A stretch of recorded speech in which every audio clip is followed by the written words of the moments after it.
जय श्रीराम।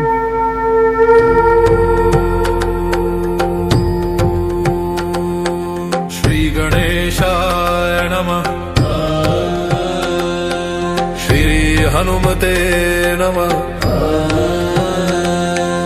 ओम पंचमुखी हनुमते नमः। पंचवक्त्रं महाभीमन् त्रिनेत्रं च महाबलम् सिंहिकागर्भसम्भूतं हनुमन्तं नमाम्यहम्। ॐ हं हनुमते रक्ष रक्ष सर्वतो माम्। ॐ हं हनुमते रक्ष रक्ष सर्वतो माम्। पूर्वे हनुमान् कपिमुखधारी रक्षतु माम्। दक्षिणे नारसिंहवापुर्मां सदा पातु। पश्चिमे गरुडरूपवान् रक्षतु। उत्तरदिशि वराहरूपः सदा रक्षतु माम्। पूर्वे हयग्रीवविग्रह पातु मे शिरः। अधस्तात् ब्रह्मास्त्ररूपः पातु पादयुग्मं सदा मम।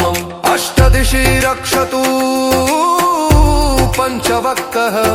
स्वप्ने जागृति गच्छतः पश्यतः शयानम्। पश्यन्तं हसन्तं चलन्तं सर्वदा रक्षतु हनुमान् महाबलः।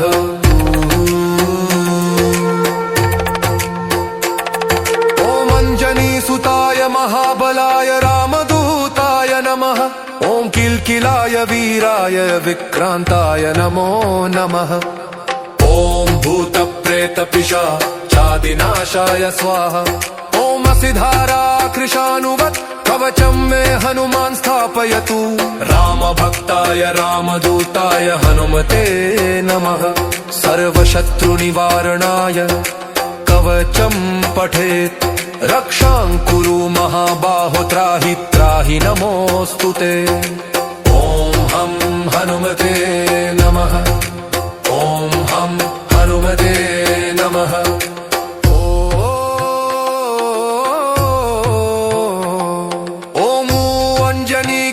सम्भूतमारुतात्मजमुत्तमम् श्रीरामप्रियं भक्तं वन्दे लङ्काभयङ्करम्। पञ्चमुखं धरं देवं हनुमन्तं नमाम्यहम्। पूर्वं तु वानरं वक्त्रं कोटिसूर्यसम्प्रभम्। दक्षिणे नारसिंहं च भयनाशं सदा स्मरेत्। पश्चिमे गरुडं वक्त्रं वक्रतुण्डं महाबलम्। उत्तरं तु वराहं चकामरूपं महाबलम्। ऊर्ध्वं हयग्रीवमुखं शङ्खचक्रगदाधरम्। एवं पञ्चमुखं रूपं हनुमन्तं महाबलम्। यो स्मरेत् प्रातरुत्थाय सर्वशत्रुभयं हरेत्। नाशयतु स्वप्नमशुभं दुष्टग्रहसमुद्भवम्। अभिचाराणि सर्वाणि मन्त्रतन्त्राणि भूतले। सापराद्धं न मुञ्चेत्तु पञ्चवक्त्रं हनुमतम्। यं यं चिन्तयते कामं तं प्राप्नोत्यसंशयम्। श्रीराम जय राम जय जय राम। श्रीराम जय राम जय जय राम। ॐ हं हनुमते रुद्रावताराय नमः। ॐ पञ्चमुखी हनुमते नमः। ॐ रक्ष रक्ष हनुमते नमः। ॐ हं हनुमते रुद्रावताराय नमः। ॐ पञ्चमुखी हनुमते नमः। ॐ रक्ष रक्ष हनुमते नमः। पंचवक्त्रं महाभीमन् त्रिनेत्रं च महाबलम् सिंहिकागर्भसम्भूतं हनुमन्तं नमाम्यहम्। ॐ हं हनुमते रक्ष रक्ष सर्वतो माम्। ॐ हं हनुमते रक्ष रक्ष सर्वतो माम्। पूर्वे हनुमान् कपिमुखधारी रक्षतु माम्। दक्षिणे नारसिंहवापुर्मां सदा पातु। पश्चिमे गरुडरूपवान् रक्षतु। उत्तरदिशि वराहरूपः सदा रक्षतु माम्। पूर्वे हयग्रीवविग्रह पातु मे शिरः। अधस्तात् ब्रह्मास्त्ररूपः पातु पादयुग्मं सदा मम अष्टदिशि रक्षतु पञ्चवक्त्रः स्वप्ने जागृति गच्छतः पश्यतः शयानम् पश्यन्तं हसन्तं चलन्तं सर्वदा रक्षतु हनुमान् महाबलः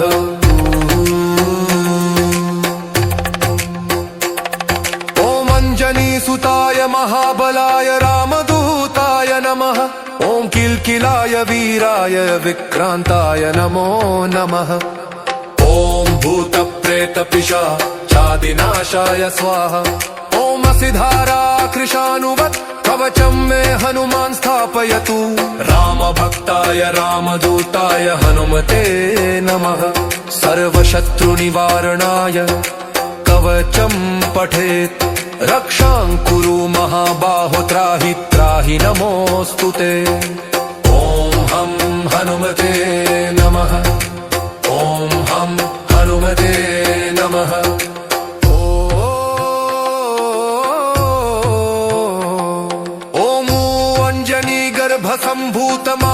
सम्भूतमारुतात्मजमुत्तमम् श्रीरामप्रियं भक्तं वन्दे लङ्काभयङ्करम् पञ्चमुखं धरं देवं हनुमन्तं नमाम्यहम् पूर्वं तु वानरं वक्त्रं कोटिसूर्यसम्प्रभम् दक्षिणे नारसिंहं च भयनाशं सदा स्मरेत् पश्चिमे गरुडं वक्त्रं वक्रतुण्डं महाबलम् उत्तरं तु वराहं चकामरूपं महाबलम् ऊर्ध्वं हयग्रीवमुखं शङ्खचक्रगदाधरम् एवं पञ्चमुखं रूपं हनुमन्तं महाबलम् यो स्मरेत् प्रातरुत्थाय सर्वशत्रुभयं हरेत् नाशयतु स्वप्नमशुभं दुष्टग्रहसमुद्भवम् अभिचाराणि सर्वाणि मन्त्रतन्त्राणि भूतले सापराद्धं न मुञ्चेत्तु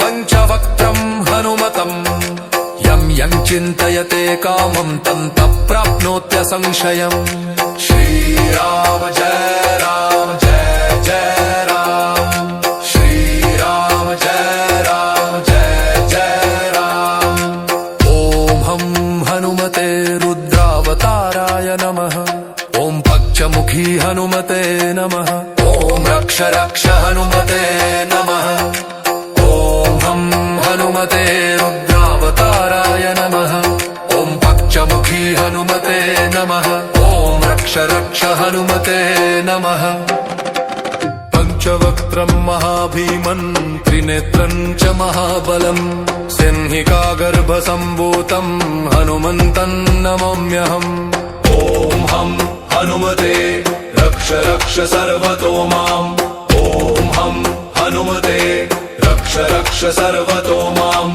पूर्वे हनुमान् कपिमुखधारी रक्षतु माम् दक्षिणे नारसिंहवापुर्मां सदा पातु पश्चिमे गरुडरूपवान् रक्षतु उत्तरदिशि वराहरूपः सदा रक्षतु माम् पूर्वे हयग्रीवविग्रह पातु मे शिरः अधस्तात् ब्रह्मास्त्ररूपः पातु पादयुग्मं सदा मम अष्टदिशि रक्षतु पञ्चवक्त्रः स्वप्ने जागृति गच्छतः पश्यतः शयानम् पश्यन्तं हसन्तं चलन्तं सर्वदा रक्षतु हनुमान् महाबलः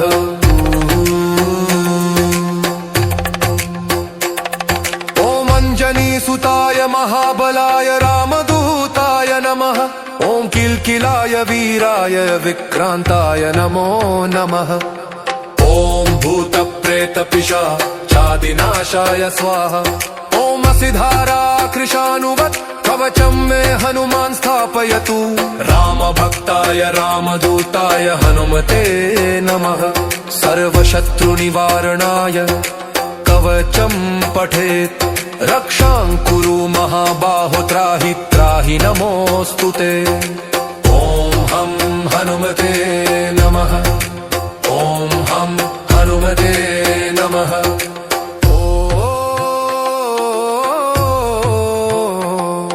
ॐ श्रीरामचन्द्रात्मजमुत्तमम् श्रीरामप्रियं भक्तं वन्दे लङ्काभयङ्करम् पञ्चमुखं धरं देवं हनुमन्तं नमाम्यहम् पूर्वं तु वानरं वक्त्रं कोटिसूर्यसम्प्रभम् दक्षिणे नारसिंहं च भयनाशं सदा स्मरेत् पश्चिमे गरुडं वक्त्रं वक्रतुण्डं महाबलम् उत्तरं तु वराहं च कामरूपं महाबलम् ऊर्ध्वं हयग्रीवमुखं शङ्खचक्रगदाधरम् एवं पञ्चमुखं रूपं हनुमन्तं महाबलम् यो स्मरेत् प्रातरुत्थाय सर्वशत्रुभयं हरेत् नाशयतु स्वप्नमशुभं दुष्टग्रहसमुद्भवम् अभिचाराणि सर्वाणि मन्त्रतन्त्राणि भूतले सापराद्धं न मुञ्चेत्तु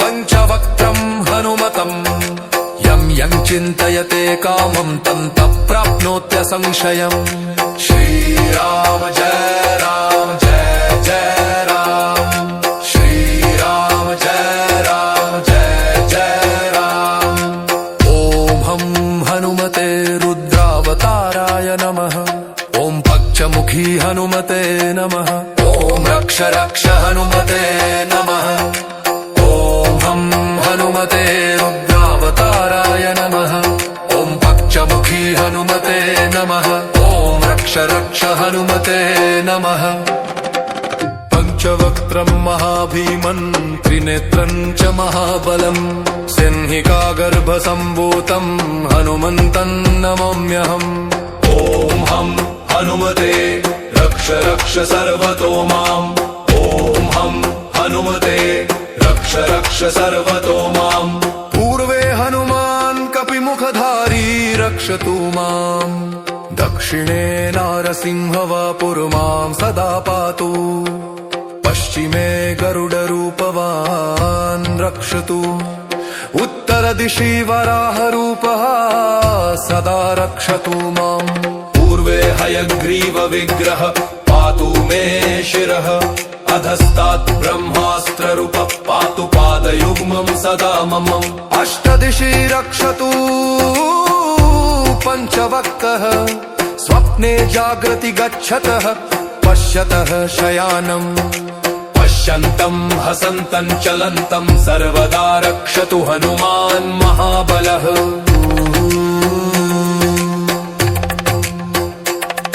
ॐ अञ्जनीसुताय महाबलाय रामदूताय नमः ॐ किल्किलाय वीराय विक्रान्ताय नमो नमः ॐ भूतप्रेतपिशाचादिनाशाय स्वाहा ॐ असिधारा कृशानुवत् कवचं मे हनुमान् स्थापयतु रामभक्ताय रामदूताय हनुमते नमः सर्वशत्रुनिवारणाय कवचं पठेत् रक्षां कुरु महाबाहो त्राहि त्राहि नमोऽस्तु ते ॐ हं हनुमते नमः ॐ हं हनुमते नमः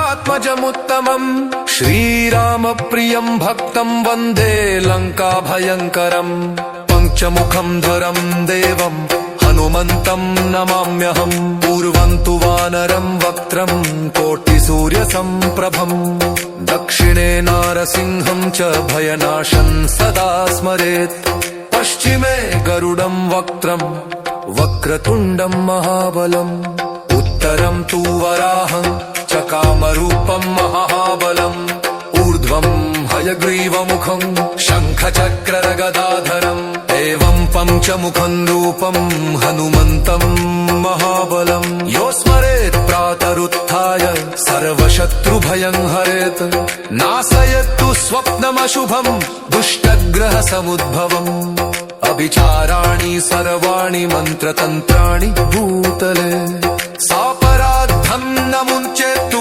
पञ्चवक्त्रं हनुमतम् यं चिन्तयते कामं तं प्राप्नोत्यसंशयम् श्रीराम जय राम जय जय राम श्रीराम जय जय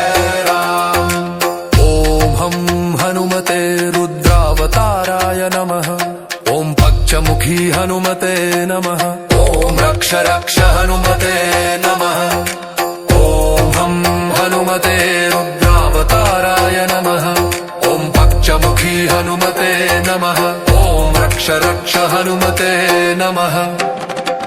पंचवक्त्रं महाभीमन् त्रिनेत्रं च महाबलम् सिंहिकागर्भसम्भूतं हनुमन्तं नमाम्यहम्। ॐ हं हनुमते रक्ष रक्ष सर्वतो माम्। ॐ हं हनुमते रक्ष रक्ष सर्वतो माम्। पूर्वे हनुमान् कपिमुखधारी रक्षतु माम्। दक्षिणे नारसिंहवपुर्मां सदा पातु। पश्चिमे गरुडरूपवान् रक्षतु। उत्तरदिशि वराहरूपः सदा रक्षतु माम्। पूर्वे हयग्रीवविग्रह पातु मे शिरः। अधस्तात् ब्रह्मास्त्ररूपः पातु पादयुग्मं सदा मम। अष्टदिशि रक्षतु पञ्चवक्त्रः। स्वप्ने जागृति गच्छतः पश्यतः शयानम्। पश्यन्तं हसन्तं चलन्तं सर्वदा रक्षतु हनुमान् महाबलः।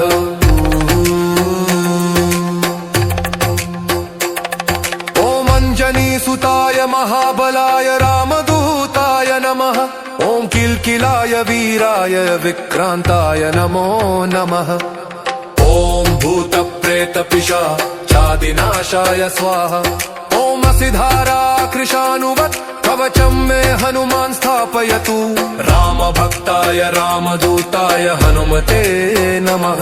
सर्वशत्रुनिवारणाय कवचं पठेत्। रक्षां कुरु महाबाहो त्राहि त्राहि नमोऽस्तुते। ॐ हं हनुमते नमः। ॐ हं हनुमते नमः।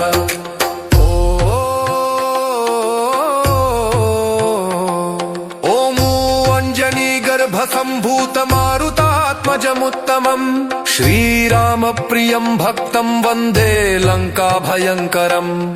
पञ्चमुखं धरं देवं हनुमन्तं नमाम्यहम्। पूर्वं तु वानरं वक्त्रं कोटिसूर्यसम्प्रभम्। दक्षिणे नारसिंहं च भयनाशं सदा स्मरेत्। पश्चिमे गरुडं वक्त्रं वक्रतुण्डं महाबलम्। उत्तरं तु वराहं च कामरूपं महाबलम्। ऊर्ध्वं हयग्रीवमुखं शङ्खचक्रगदाधरम्। एवं पञ्चमुखं रूपं हनुमन्तं महाबलम्। यो स्मरेत् प्रातरुत्थाय सर्वशत्रुभयं हरेत्। नाशयतु स्वप्नमशुभं दुष्टग्रहसमुद्भवम्। अभिचाराणि सर्वाणि मन्त्रतन्त्राणि भूतले। सापराद्धं न मुञ्चेत्तु पञ्चवक्त्रं हनुमतम्। यं यं चिन्तयते कामं तं तं प्राप्नोत्यसंशयम्। श्रीराम जय राम जय जय राम। श्रीराम जय राम जय जय राम। ॐ हं हनुमते रुद्रावताराय नमः। ॐ पक्षमुखी हनुमते नमः। ॐ रक्ष रक्ष हनुमते नमः। ॐ हं हनुमते रुद्रावताराय नमः। ॐ पक्षमुखी हनुमते नमः। ॐ रक्ष रक्ष हनुमते नमः।